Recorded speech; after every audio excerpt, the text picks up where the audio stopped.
దేశ ప్రజాస్వామ్య వ్యవస్థ కూని అయి నేటికి 50 ఏండ్లు. దేశ ప్రజల ప్రాథమిక హక్కులను హరించి నేటికి 5 దశాబ్దాలు. ప్రజల స్వేచ్ఛను హరించి ఎమర్జెన్సీని విధించిన డార్క్ డే జూన్ 25. ఆనాటి చీకటి రోజులకు 5 పదుల సంవత్సరాలు నిండాయి. 50 ఏళ్ల నాటి చీకటి రోజులను కాంగ్రెస్ పార్టీ ఇప్పటికీ కొనసాగిస్తుంది. ఆనాటి ఇందిరమ్మ ఎమర్జెన్సీని కొన్ని రాష్ట్రాల్లో సంప్రదాయంగా ఆచరిస్తున్నారు.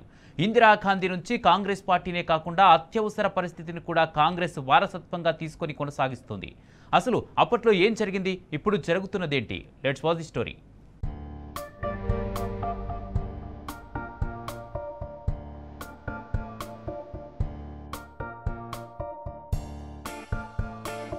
ఇండియన్ పొలిటికల్ హిస్టరీలో జూన్ 25, 1975 ఒక చీకటి రోజు. కాంగ్రెస్ పార్టీ భారతదేశ ప్రజాస్వామ్యాన్ని ఖూనీ చేసిన రోజు. దేశ ప్రజల హక్కులను, స్వేచ్ఛను నాటి ప్రధానమంత్రి ఇందిరాగాంధీ నిర్దాక్షిణ్యంగా హరించిన రోజు. దేశంలో అంతర్గత అస్థిరతను, అశాంతిని కారణంగా చూపుతూ ఇందిరాగాంధీ జూన్ 25న జాతీయ అత్యవసర పరిస్థితిని ప్రకటించింది. రాజ్యాంగం కల్పించిన ప్రాథమిక హక్కులను తుంగలో తొక్కిన ఇందిరాగాంధీ పౌర హక్కులను, పత్రికా స్వేచ్ఛను హరించేశారు. కోర్టులను, పత్రికా కార్యాలయాలను మూయించి దేశ చరిత్రలో, ప్రజాస్వామ్య వ్యవస్థలో, ఇండియన్ హిస్టరీలో dark page June 25, 1975.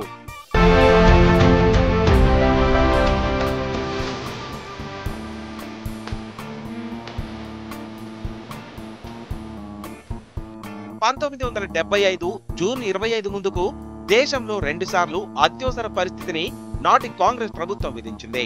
Indo China, Bangladesh war సందర్భంగా 2 సార్లు ఎమర్జెన్సీని అమలు చేసింది. ఆ 2 సందర్భాలు యుద్ధ సమయంలో తీసుకున్న నిర్ణయాలు కావడంతో దేశ ఆర్థిక, రాజకీయ పరిస్థితులపై పెద్దగా ప్రభావం చూపలేదు. కానీ 1975 జూన్ 25న ఇందిరాగాంధీ విధించిన ఎమర్జెన్సీ దేశ రాజకీయాలపై తీవ్ర ప్రభావం చూపించాయి.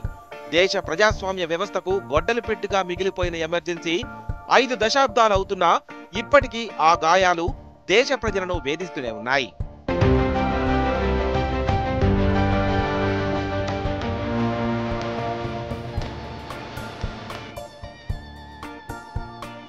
కాంగ్రెస్ అధికారంలో ఉన్న రాష్ట్రాల్లో ప్రజాపాలన, ప్రజాస్వామ్య స్ఫూర్తి ముసుగులో ఎమర్జెన్సీ అమలవుతుందన్న ఆరోపణలున్నాయి. ఇందిరమ్మ రాజ్యం అంటూ ఆనాటి చీకటి రోజులను తీసుకొస్తారన్న విమర్శలు వినిపిస్తున్నాయి. తెలంగాణలో అధికారంలో ఉన్న కాంగ్రెస్ పార్టీ ఇందిరమ్మ కాలం నాటి పరిస్థితిని తీసుకువచ్చింది. ఆనాటి చీకటి రోజులను మరిపిస్తోంది. రాష్ట్రంలో కాంగ్రెస్ పార్టీ అప్రకటిత ఎమర్జెన్సీని అమలు చేస్తోంది. తెలంగాణ ప్రజలపై కాంగ్రెస్ ప్రభుత్వం అణిచివేతకు పాల్పడుతోంది. పౌర హక్కులను హరించేస్తోంది. ప్రశ్నిస్తున్న వారిపై కేసులు, నిలదీస్తున్న వారిపై నిర్బంధాలు అమలు చేస్తోంది. అక్రమ కేసులు పెట్టి జైల్లో బంధిస్తోంది. ఇందిరాగాంధీ ప్రకటిత ఎమర్జెన్సీని అమలు చేస్తే తెలంగాణలో రేవంత్ రెడ్డి నాయకత్వంలో అప్రకటిత అత్యవసర పరిస్థితిని అమలు చేస్తోంది. ఇవాళ రాష్ట్రంలో కాంగ్రెస్ కు అధికారం దోచుకోవడం, ప్రతిపక్షాలను వేధించడంపై తప్ప చేసిందేమీ లేదు. అంతేకాదు, ప్రకటిత ఎమర్జెన్సీలో ప్రతిపక్షాలపై అక్రమ కేసులు పెట్టి నాడు ఇందిరాగాంధీ ఎలా వేధించిందో నేడు ఇందిరాగాంధీ వారసులు రాష్ట్రంలో విపక్షాలపై కేసులు పెట్టి వేధిస్తున్నారు.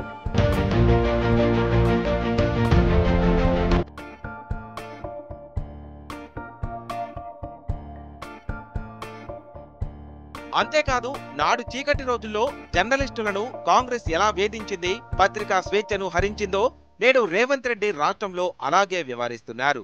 ప్రజల ప్రాథమిక హక్కులను హరించడమే కాదు, ఏకంగా పత్రికా స్వేచ్ఛను హరిస్తూ మీడియా స్వేచ్ఛను చంపేస్తున్నారు. నాడు ఇందిరాగాంధీ ప్రభుత్వానికి వ్యతిరేకంగా రాసిన జర్నలిస్టులను జైల్లో పెట్టినట్లు తెలంగాణలో ప్రభుత్వానికి వ్యతిరేకంగా మాట్లాడినా, రాసినా అక్రమ కేసులు పెట్టి కాంగ్రెస్ నేతలు వేధిస్తున్నారు. సోషల్ మీడియాలో ప్రభుత్వ పాలనను విమర్శిస్తే కూడా ఓర్చుకోని రేవంత్ సర్కార్ కేసులు పెట్టి భావ ప్రకటన హక్కుకు సంకెళ్లు వేస్తున్నారు.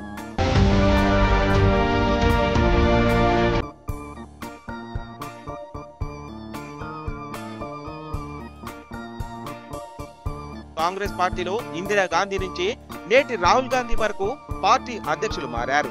తరాలు మారాయి తప్ప కాంగ్రెస్ ఆలోచన విధానం మాత్రం మారలేదు. ఎమర్జెన్సీ మనస్తత్వాన్ని తరాలు మారినా వదులుకోవడం లేదు. అదే అహంకారం, అదే అణిచివేత, అధికారాన్ని అడ్డుపెట్టుకొని పత్రికా స్వేచ్ఛను, ప్రజల ప్రాథమిక హక్కులను హరిస్తోంది. నిర్బంధాలు, నియంతృత్వాన్ని ఇందిరా వారసులుగా తెలంగాణలో కాంగ్రెస్ నాయకులు అచ్చం అలాగే అమలు చేస్తున్నారు.